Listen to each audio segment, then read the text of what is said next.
Hello সবাইকে, আমি traveller N বিশ্বাস বলছিলাম মুক্তাগাছার জমিদার বাড়ির কথা। প্রিয় বন্ধুগণ, মুক্তাগাছা জমিদার বাড়ি ময়মনসিংহ জেলার মুক্তাগাছা উপজেলায় অবস্থিত একটি ঐতিহ্যবাহী প্রাচীন স্থাপনা। এটি জমিদারদের বাসস্থান ছিল এবং পরে রাজবাড়ি হিসেবে পরিচিত লাভ করে। এই জমিদার বাড়ির ভেতরে জমিদারদের থাকার ঘর, মন্দির, দরবার হল, কাচারি ঘর, অতিথিঘর, সিন্দুকঘর এবং অন্যান্য ভবন রয়েছে। প্রায় 100 একর জমির উপর নির্মিত এই রাজবাড়িটি প্রাচীন স্থাপত্যশৈলীর অন্যান্য নিদর্শন। মুক্তাগাছার নামকরণও এই রাজবাড়ির সাথে সম্পর্কিত। জনশ্রুতি আছে, জমিদার শ্রীকৃষ্ণ আচার্য চৌধুরী বিনোদ বাড়ির জমিদারি লাভের পর মুক্তারাম কর্মকার নামক এক ব্যক্তি পিতলের তৈরি একটি গাছা বা বাতিদান দিয়ে তাকে সংবর্ধনা জানান। এতে সন্তুষ্ট হয়ে জমিদার শহরের নাম পরিবর্তন করে মুক্তারাম এর নাম অনুসারে মুক্তাগাছা রাখেন। 1725 সালে মুক্তাগাছা শহরের এই জমিদারি গোড়াপত্তন হয় এবং জমিদারিরা ব্রিটিশদের কাছ থেকে রাজা এবং পরে মহারাজা উপাধি লাভ করেন। মুক্তাগাছার রাজবাড়ির স্থাপত্যশৈলী, ইতিহাস, ঐতিহ্য পর্যটকদের কাছে আজও আকর্ষণীয়। বন্ধুগণ, মুক্তাগাছার রাজবাড়ি ময়মনসিংহ জেলার মুক্তাগাছা উপজেলায় অবস্থিত একটি ঐতিহ্যবাহী প্রাচীন জমিদার বাড়ি। এই জমিদার বাড়ির ভবনের কারুকার্য মানুষকে অনেক আকর্ষণ করে।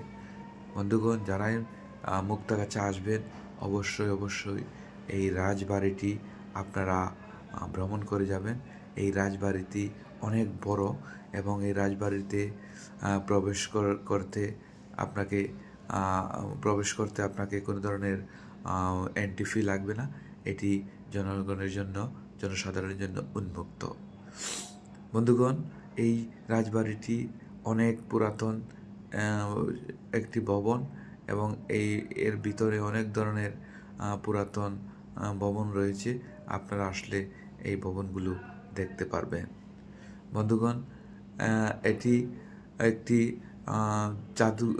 পুরাতন ভবন, রাজপ্রাসাদ হিসাবে বর্তমানে মুক্তাগাছায় পরিচিত।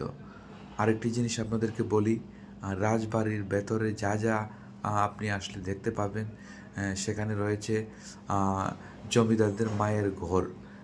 এখানে জমিদার পরিবারের মায়ের আবাসস্থল ছিল, একটি মন্দির ছিল। জমিদার বাড়িতে মন্দির রয়েছে যা পূজা